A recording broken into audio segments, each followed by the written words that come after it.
पापा, मैं सोच रही हूँ कि बर्थडे पे न्यू कार ले लूं। अरे वाह, ये तो बहुत खुशी की बात है। लेकिन ये फिर पुरानी वाली गाड़ी, इसका क्या करोगे? सोच रही हूँ इसे बेच दूं।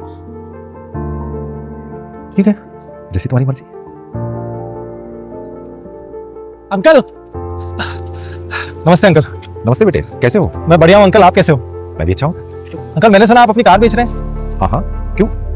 अंकल मैं कार लेने का सोच रहा था, इसलिए आपसे बात करना चाहता था। अरे वाह जी अंकल। अंकल आप कितने में बेच रहे हैं कार? बेटे, इसका तो आइडिया मुझे नहीं है। तुम एक काम करो, ये बात रिया से पूछ लो, वो बता देगी। शाम को वो घर पे मिलेगी, अगर तुम इंटरेस्टेड हो तो घर पे आ जाना, बात कर लेना। ठीक है अंकल, तो मैं शाम को आता हूँ। ठीक ठीक, नमस्ते। नमस्ते बेटे। मैं अपनी कार 6 लाख में बेचूंगी। 6 लाख में? इतना तो बजट नहीं है मेरा। तो फिर आपका बजट कितना है? मेरा बजट 5 लाख है। सॉरी, 5 लाख में तो नहीं हो पाएगा, वो कार की वैल्यू थोड़ी ज़्यादा है।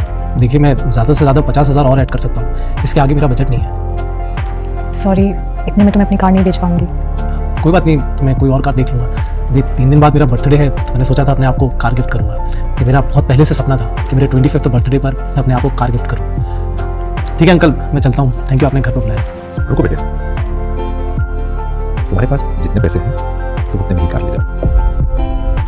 लेकिन अंकल मेरे पास तो 50,000 कम है। कोई बात नहीं। पर पापा, अरे नहीं अंकल, आप मेरी वजह से खुद का नुकसान मत कीजिए। नहीं, इसमें मेरा कोई नुकसान नहीं है। तुम ऐसा करो, thank you so much uncle. अरे इसमें थैंक यू की कोई जरूरत नहीं है, तुम कल कार ले जाना। ठीक है अंकल, मैं कल आता हूँ। चलता हूँ। पापा आपने ये क्या किया? क्या? 50,000 कम में उसको गाड़ी बेच दी आपने। हाँ, पर क्यों? उसके चक्कर में हम क्यों अपना नुकसान करवाएं? क्योंकि बेटी उसकी माँ ने जो हम लोगों के लिए किया है वो इस 50,000 से बहुत ज्यादा है। इसकी माँ ने? आप इसकी माँ को जानते हैं क्या? बेटा, जब तुम्हारी माँ गुजरी थी तब तुम सिर्फ 2 साल की थी।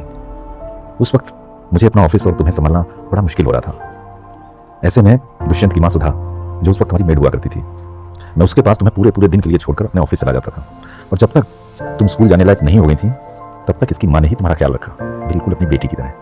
जबकि इसके पास खुद का अपना बेटा था दुष्यंत, उसे भी ये पालती थी और तुम्हें भी संभालती थी। सुधा बिल्कुल अपनी बेटी की तरह मानती थी तुम्हें, और मैं भी दुष्यंत को अपने बेटे जैसा ही मानता था।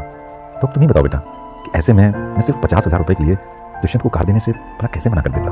पापा, आपने मुझे ये सब पहले क्यों नहीं बताया? पहले कभी जरूरत ही नहीं पड़ी, कोई मौका ही नहीं आया ऐसा।